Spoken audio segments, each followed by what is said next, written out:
السلام علیکم ورحمۃ اللہ وبرکاتہ۔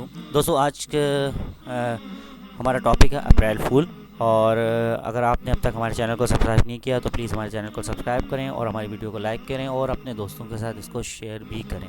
تو دیکھتے ہیں اپریل فول کی کیا حقیقت ہے۔ تو دوستو، جب عیسائی افواج نے اسپین کو فتح کیا تو اس وقت اسپین کی زمین پر مسلمانوں کا اتنا خون بہا دیا گیا۔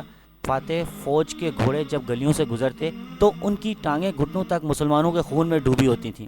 جب قابض فوج کو یقین ہو گیا کہ اب اسپین میں کوئی بھی مسلمان زندہ نہیں بچا ہے تو انہوں نے گرفتار مسلمانوں فرما روا کو یہ موقع دیا کہ وہ اپنے خاندان کے ساتھ واپس مراکش چلے جائیں، جہاں سے ان کے آباء و اجداد آئے تھے۔ قابض افواج غرناطہ سے کوئی 20 کلومیٹر دور ایک پہاڑی پر اسے چھوڑ کر واپس چلی گئیں۔ عیسائی افواج مسلمان حکمرانوں کو اپنے ملک سے نکال چکی تھیں، تو حکومتی جاسوس گلی گلی گھومتے رہے کہ کوئی مسلمان نظر آئے تو اسے شہید کر دیا جائے۔ جو مسلمان زندہ بچ گئے وہ اپنے علاقے چھوڑ کر دوسرے علاقوں میں جا بسے اور وہاں جا کر اپنے گلوں میں سلیب ڈال لیں اور عیسائی نام رکھ لیے۔ اب بظاہر اسپین میں کوئی مسلمان زندہ نہیں نظر آ رہا تھا۔ اب بھی عیسائیوں کو یقین تھا کہ سارے مسلمان قتل نہیں ہوئے ہیں، کچھ چھپ کر وہ اپنی شناخت چھپا کر زندہ ہیں۔ اب مسلمانوں کو باہر نکالنے کی ترکیبیں سوچی جانے لگیں اور پھر ایک منصوبہ بنایا گیا کہ پورے ملک میں اعلان ہوا کہ 1 اپریل کو تمام مسلمان غرناطہ میں اکٹھے ہو جائیں تاکہ انہیں ان کے ممالک بھیج دیا جائے جہاں وہ جانا چاہیں۔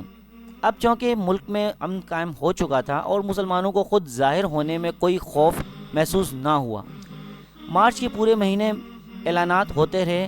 الحمرا کے نزدیک بڑے بڑے میدانوں میں خیمے نصب کر دیے گئے، جہاز آ کر بندرگاہ پر لنگر انداز ہوتے رہے۔ مسلمانوں کو ہر طریقے سے یقین دلایا گیا کہ انہیں کچھ نہیں کہا جائے گا۔ جب مسلمانوں کو یقین ہو گیا کہ اب ہمارے ساتھ کچھ نہیں ہوگا تو وہ سب غرناطہ میں اکٹھے ہونا شروع ہو گئے۔ اسی طرح حکومت نے تمام مسلمانوں کو ایک جگہ اکٹھا کر لیا اور ان کی بڑی خاطر مدارت کی۔ یہ کوئی 500 برس پہلے 1 اپریل کا دن تھا جب تمام مسلمانوں کو بحری جہاز میں بٹھایا گیا۔ مسلمانوں کو اپنا وطن چھوڑتے ہوئے تکلیف ہو رہی تھی، مگر اطمینان تھا کہ چلو جان تو بچ گئی۔ دوسری طرف عیسائی حکمران اپنے محلات میں جشن منانے لگے۔ جرنیلوں نے مسلمانوں کو الوداع کیا اور جہاز وہاں سے چل دیے۔ ان مسلمانوں میں بوڑھے، جوان، خواتین، بچے اور کئی ایک مریض بھی تھے۔ جب جہاز سمندر کے عین وسط میں پہنچے تو منصوبہ بندی کے تحت انہیں گہرے پانی میں ڈبو دیا گیا اور یوں وہ تمام مسلمان سمندر میں ابدی نیند سو گئے۔ اس کے بعد اسپین میں خوب جشن منایا گیا کہ ہم نے کس طرح اپنے دشمن کو بیوقوف بنایا، یعنی کہ مسلمانوں کو بیوقوف بنایا۔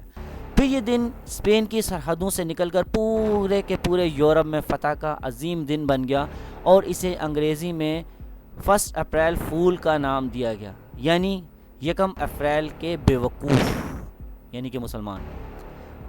اور جو کہ آج بھی ہم لوگ کر رہے ہیں، یعنی وہ تو بیوقوف نہیں تھی لیکن آج ہم بیوقوف ضرور ہیں کہ جو ہم ان کا ساتھ دے رہے ہیں۔ آج بھی عیسائی دنیا اس دن کی یاد بڑے اہتمام سے مناتی ہے اور لوگوں کو جھوٹ بول کر بیوقوف بنایا جاتا ہے۔ اس سے رسم بد کے درج ذیل نقصانات ہیں، آپ سنیں گے تو آپ کو حیرانگی ہوگی کہ ہم بھی جو اس رسم میں شامل ہیں، ایک تو یہ کہ دشمنوں کی خوشی میں ہم شرکت کر رہے ہیں، نفاق میں ڈوب جانا، اس کے علاوہ جھوٹ بولنا اور ہلاکت پانا، اس کے علاوہ اللہ کی ناراضگی کو مول لینا، اس کے علاوہ مسلمان بہن بھائیوں کی تباہی اور بربادی کی خوشی منانا، مسلمان بہن بھائیوں کو مصیبت میں ڈالنا، اور دنیا اور آخر میں تباہی ہی تباہی ہے۔